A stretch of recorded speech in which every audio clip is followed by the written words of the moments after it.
If you have never heard the term self-induced burnout, there's a good reason for it.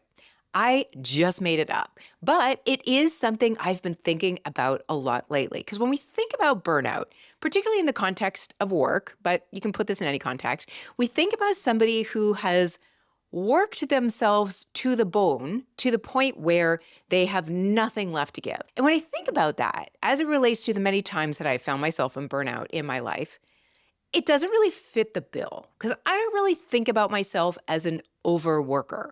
I'm just not a to the bone kind of person because there's a lot of things that will happen before that. Most often being that I would get bored of the thing and therefore let it go and move on to something else. But I've just recently realized that there is another reason why I have been bringing myself to the point of burnout, particularly in work environments. And that is because of my own self-induced stress as it relates to whatever it is I'm trying to do. This will relate to anyone who has ADHD and struggles with RSD, or just someone who is generally hard on themselves or feels like an imposter. Imagine you're working at an office. This could be at any point in your career. And your general MO is that you're not entirely sure what it is you're doing. You're kind of just making things up as you go along. And one day they're going to figure that out, whoever they are, and they're going to fire you. So the general thought process is, I'm not doing well at my job. They're going to figure it out. They're going to fire me. And if I'm being completely transparent here, I have gone through my entire professional career with that thought process in my mind. And the funny thing is, as I look back now at how I've often driven myself to the point of burnout, it had nothing to do with overworking or overextending myself.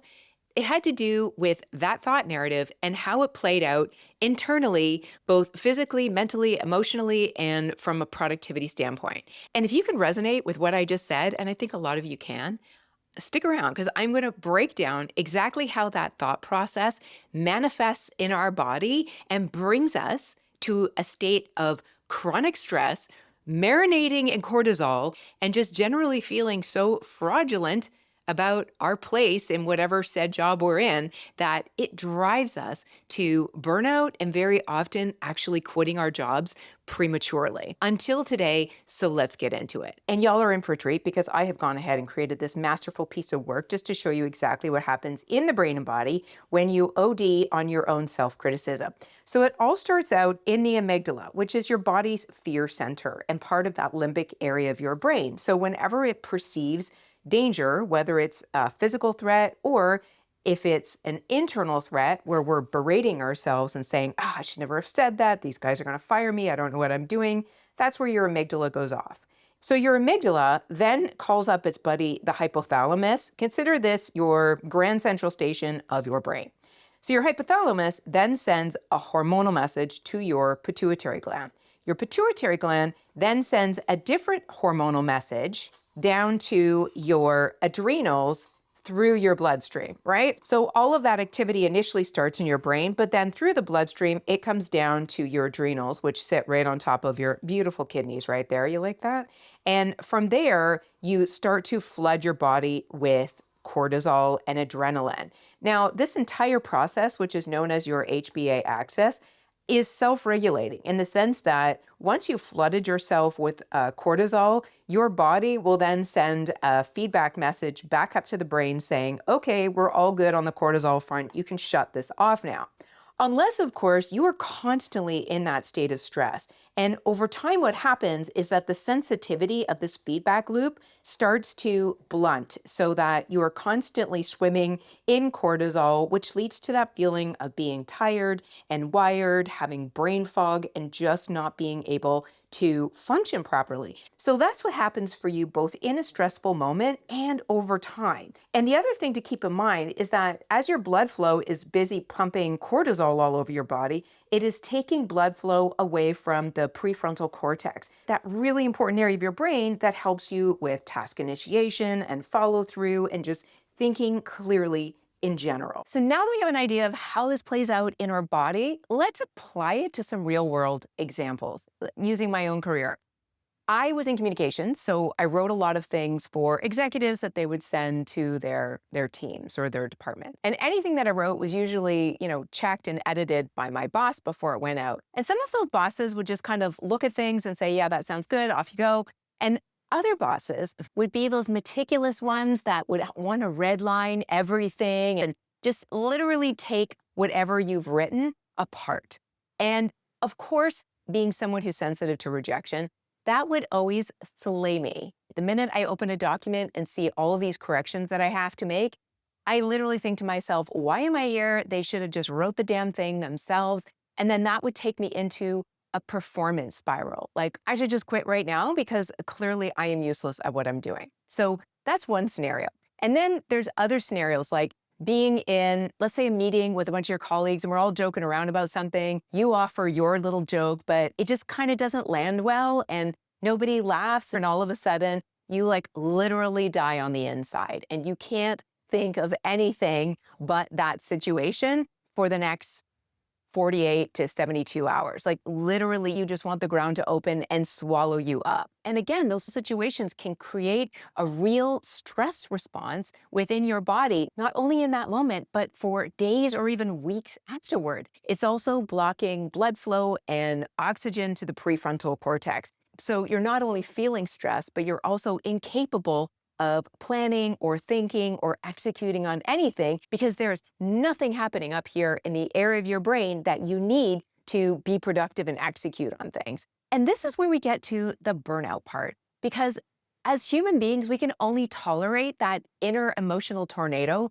for so long. It's either going to bring us to the point of absolute sheer burnout, or, and this is what happens to me more often than not, I will convince myself that I'm going to get fired from the job. So I will quit as a self-defense mechanism before that happens, whether that's coming or not. Usually it has nothing to do with me, but that is the default thinking that my amygdala has, and it just wants to bring me to safety and avoid whatever that social situation is. So now you probably see how we bring ourselves to this place of self-induced burnout, whether it is warranted or not. Like maybe we are on the verge of being fired and we've been warned like one more, transgression and you're out.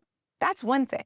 But more often than not, when I look back at my own situations, the emotions that I'm feeling are manufactured by my default thoughts and the narratives I have in my head about nobody likes me, I'm an imposter, I'm no good at my job, they're going to figure it out, and then they're going to fire me. And even though I know that this is just sort of a story that's in my mind, it feels so true for me that it does often bring me to a point of quitting a job before I should. And I'll share one specific example.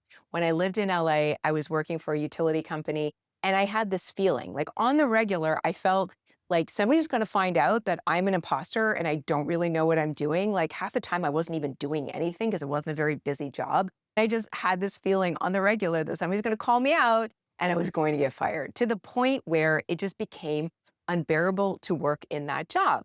And one day I decided to quit. So I went into my boss's office and I said, hey, I just want to let you know that I'm going to be moving on. This is my official notice, blah, blah, blah.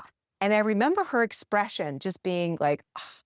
And she was visibly devastated that I was leaving. For the life of me, I was not prepared for that reaction. It turned out that she really did appreciate my contributions to the team. And also, she was thinking of moving on and saw me as a pivotal person to pick up the slack of her moving on to a different department in the company. And I remember thinking to myself, what?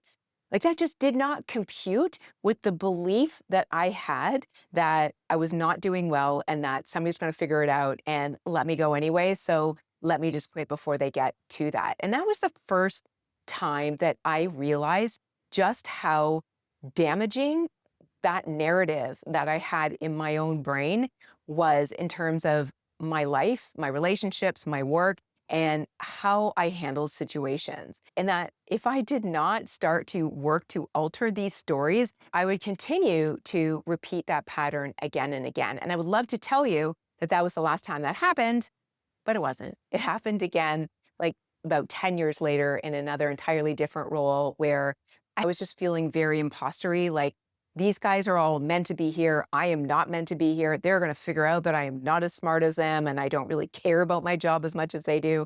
I'm not as gung-ho and they are going to fire me. So I eventually found myself another job and then quit that job. And again, they were like devastated that I was leaving. And I remember being surprised by their reaction because, again, it did not compute with the story I had about my own performance versus the story they had about my performance. And fortunately, that was actually the last time I dealt with this because after that point, I decided to get into consulting, which I felt was the best thing for my nervous system because the more I felt like I needed to be performative in a role that, being honest, generally didn't suit me anyways, the more I had that feeling and I just couldn't figure out how to get past it. But now looking back at those situations, there are a few things that I wish I had have done in the moment to try to diffuse that emotional tornado that was happening in my mind so that I could have a more present and balanced perspective on my work and how I contributed to whatever job I had, or if it was a relationship, how someone else was perceiving my words or actions.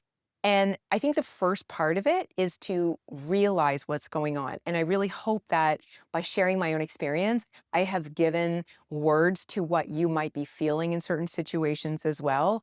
Like there really are moments where we manufacture panic unnecessarily. And the next time you have one of these experiences, now that you have this awareness, you might be able to pause and say, okay, this might be what's going on. I might be manufacturing this myself.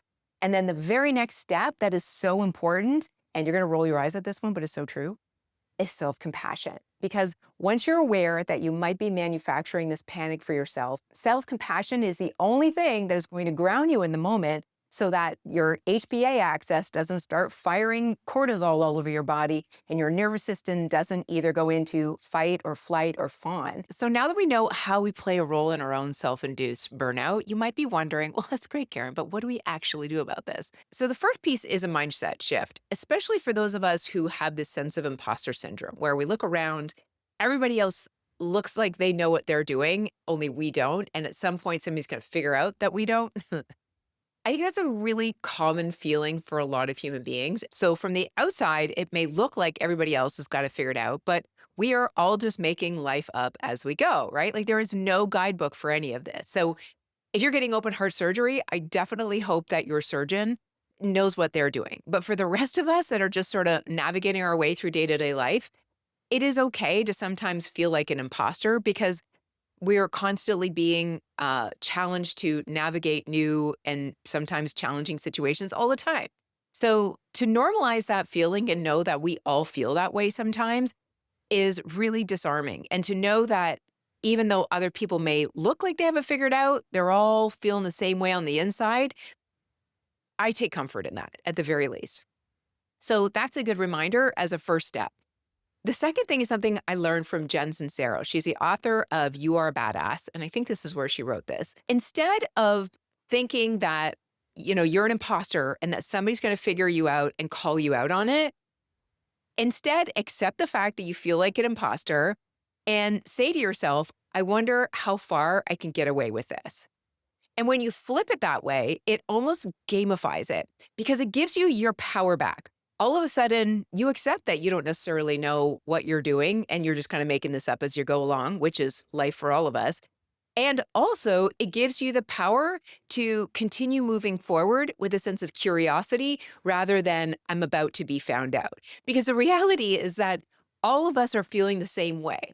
None of us are thinking, that person doesn't know what they're doing. I'm going to run over there and call them out. Unless your name is Karen, apparently, in which case you might actually be doing that. But the rest of us are not calling other people out. So putting that spin on it of how far can I go feeling like an imposter immediately takes away the feeling of danger. And when you take that feeling away, then your amygdala starts to calm down. And then it stops yelling at the hypothalamus and the pituitary gland. And then you stop squirting cortisol everywhere and your prefrontal cortex comes back online. And all of a sudden you're in a better position to problem solve and make better decisions and actually get yourself out of situations where you otherwise just would have had a complete meltdown. So I hope this idea resonates for some of you. And if you take anything from this video, first of all, know that your impostery feelings are not just you. We all feel them. And that should give you some sense of peace and safety to know that not everybody is out there waiting to call you out on not knowing exactly what you're doing. And also, a lot of the perceived